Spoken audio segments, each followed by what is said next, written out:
दोस्तों, आप सभी का मेरे YouTube चैनल में स्वागत है। आज हम पढ़ेंगे अध्याय 7 जैविक प्रक्रियाएं, पोषण, परिवहन, श्वसन एवं उत्सर्जन, life process, nutrition, transportation, respiration एवं एक्सक्रिएशन का लेक्चर 3, जिसमें आज का हमारा टॉपिक है मनुष्य में जैविक प्रक्रिया, life process in human. Okay, तो जैसे कि हम लोगों ने लेक्चर 1 में जैविक प्रक्रिया के बारे में जाना था, लाइफ प्रोसेस के बारे में जाना था कि जैविक प्रक्रिया क्या होता है। तो क्या होता है कि जीवों के द्वारा होने वाली प्रक्रियाओं को ही जैविक प्रक्रिया या लाइफ प्रोसेस कहा जाता है। ओके, तो इस टॉपिक में हम लोग मनुष्य में जैविक प्रक्रिया के बारे में जानेंगे। पाचन और उससे जुड़ी व्यवस्था। ओके, तो इसमें सबसे पहले हम लोग जानेंगे कि पाचन और उससे जुड़ी व्यवस्था, digestion and organization of system related to it. Okay, तो सबसे पहले हम लोग क्या है पाचन और उससे जुड़ी व्यवस्था के बारे में जानेंगे। तो इस टॉपिक में आगे बढ़ने से पहले चलिए हम लोग पाचन या डाइजेशन के बारे में जान लेते हैं कि पाचन क्या कहता है। ओके, तो पाचन को इंग्लिश में डाइजेशन के नाम से जाना जाता है। ओके, भोजन को पचाने की प्रक्रिया को ही पाचन या डाइजेशन कहा जाता है। पाचन किसे कहते हैं? तो भोजन को पचाने की प्रक्रिया को ही पाचन या डाइजेशन कहा जाता है। ओके, तो इस कार्य के दौरान जो भोजन होता है वह छोटे छोटे टुकड़ों में विभाजित होता है। इसके बाद भोजन से आवश्यक पदार्थों को शरीर ग्रहण कर लेता है और शेष पदार्थों को क्या है, अपशिष्ट पदार्थों को क्या है, उत्सर्जन तंत्र के द्वारा बाहर कर दिया जाता है। ओके, तो पाचन क्या होता है? तो आई होप आप लोगों को समझ आया होगा कि भोजन को पचाने की प्रक्रिया को ही पाचन कहते हैं। इस प्रक्रिया में भोजन को क्या है, छोटे छोटे टुकड़ों में विभाजित होता है। इसके पश्चात भोजन से जो आवश्यक पदार्थ है उसको शरीर है वह ग्रहण कर लेता है तथा जो शिष्ट अपशिष्ट पदार्थ होता है उसको उत्सर्जन के तंत्र के द्वारा शरीर से बाहर निकाल दिया जाता है। ओके, और इसमें आप लोग याद रखना कि जो पाचन होता है अर्थात जो भोजन को जो पचाने की जो क्रिया होता है वह पाचन तंत्र के द्वारा किया जाता है। ओके, तो जिसको यहाँ पर पाचन अर्थात डाइजेशन होता है, अर्थात पाचन तंत्र अर्थात डाइजेशन सिस्टम के द्वारा पाचन की प्रक्रिया होता है। ओके, यह तंत्र सभी जीवों के लिए बहुत उपयोगी होता है। ओके, जैसे कि आप लोग देख सकते हैं कि पूरे एनवायरनमेंट, पूरे वातावरण, पूरे पारिस्थितिक तंत्र में क्या बहुत सारे जीव होते हैं। तो ये क्या है, सभी जीवों के लिए अलग अलग होता है, अर्थात ये सभी जीवों के लिए बहुत ही उपयोगी होता है। इसके साथ ही इसकी बनावट और कार्यविधि सभी जीवों की अलग अलग होता है, जिसके कारण पाचन में समय भी प्रत्येक जीवों में अलग अलग या भिन्न भिन्न होता है।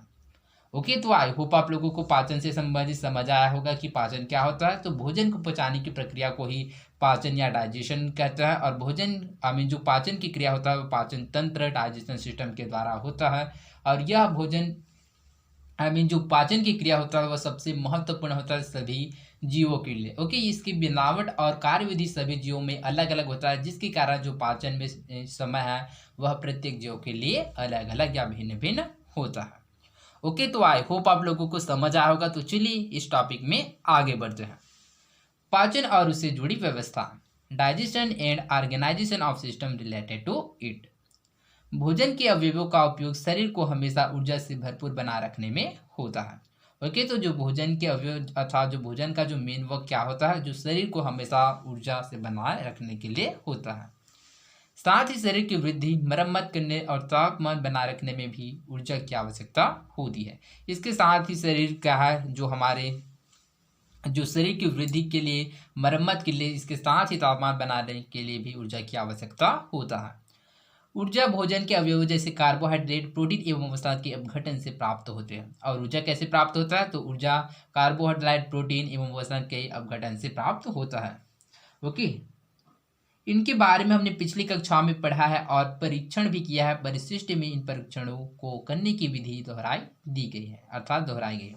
ओके, तो जैसे कि आप लोगों ने इसके बारे में पिछली कक्षा क्लास 9 में पढ़ा होगा कि किस प्रकार से क्या है कार्बोहाइड्रेट, प्रोटीन और वसा क्या अपघटन होता है।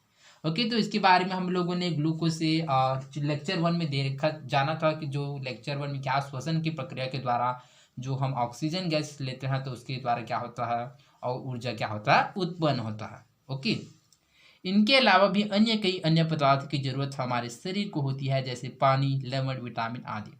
ओके, जैसे कि प्रोटीन हो गया, कार्बोहाइड्रेट हो गया, वजन। इसके अलावा भी हमको और भी अन्य पदार्थों की भी आवश्यकता होती है। कौन कौन से? जैसे कि पानी हो गया, लवण हो गया, विटामिन। आमतौर पर पाचन की प्रक्रिया द्वारा इन सभी की मात्रा रक्त में बनी रहती है, अर्थात इस प्रकार से क्या है, पाचन की प्रक्रिया द्वारा इन सभी की मात्रा रक्त में बना रहता है।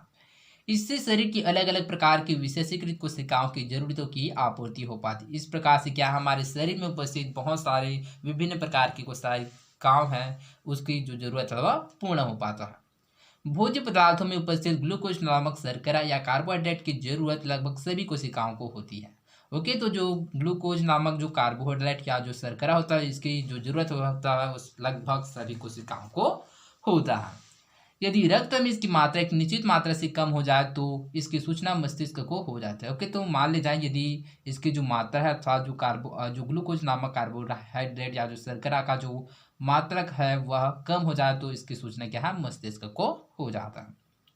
मस्तिष्क से आमाशय की दीवारों में संकुचन की प्रक्रिया आरंभ करने की सूचना प्रसारित होती है। इस प्रकार से मस्तिष्क से आमाशय की दीवारों में संकुचन की प्रक्रिया आरंभ करने की सूचना प्रसारित होता है। इससे हमें भूख का एहसास होता है। इस प्रकार से हमको भूख का एहसास होता है।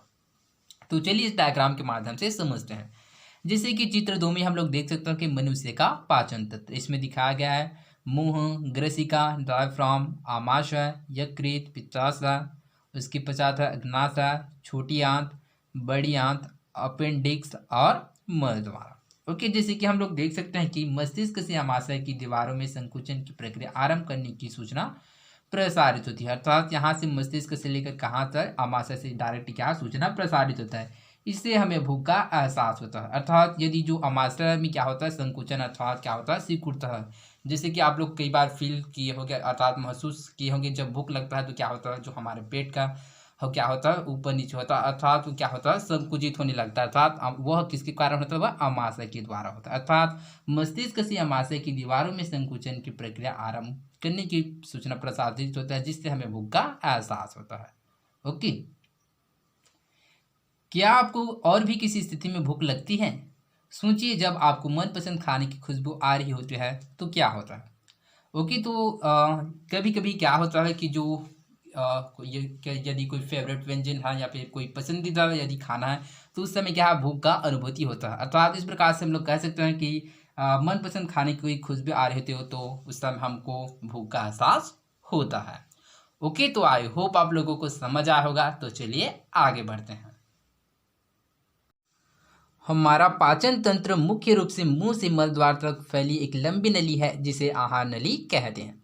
तो आहार नली किसे कहते हैं, तो हमारा पाचन तंत्र में क्या है मुख्य रूप से मुंह से लेकर क्या है मल द्वार तक फैली एक लंबी नली होता है जिसे ही आहार नाली कहा जाता है। आहार नली की दीवार में अनेक वलयित परतें पाई जाती है। अर्थात आहार नली में क्या है बहुत सारी परतें पाई जाती हैं। इसमें तथा इसके बाहर कई प्रकार के पाचक अंग व ग्रंथि है। ओके, तो इसके अंदर भी और इसके बाहर भी कई प्रकार के मतलब बहुत सारे क्या है पाचक अंग एवं ग्रंथियां उपस्थित होती हैं। आहार नली से जुड़ी ग्रंथियां एवं आहार नली के विभिन्न भागों से स्रावित रस पाचन की प्रक्रिया में सहायक होता है। तो इस प्रकार से आहार नली से जुड़ी जो ग्रंथियां एवं आहार नली के विभिन्न भागों से जो स्रावित अर्थात जो बहने वाली रस है वह पाचन की प्रक्रिया में सहायता करता है।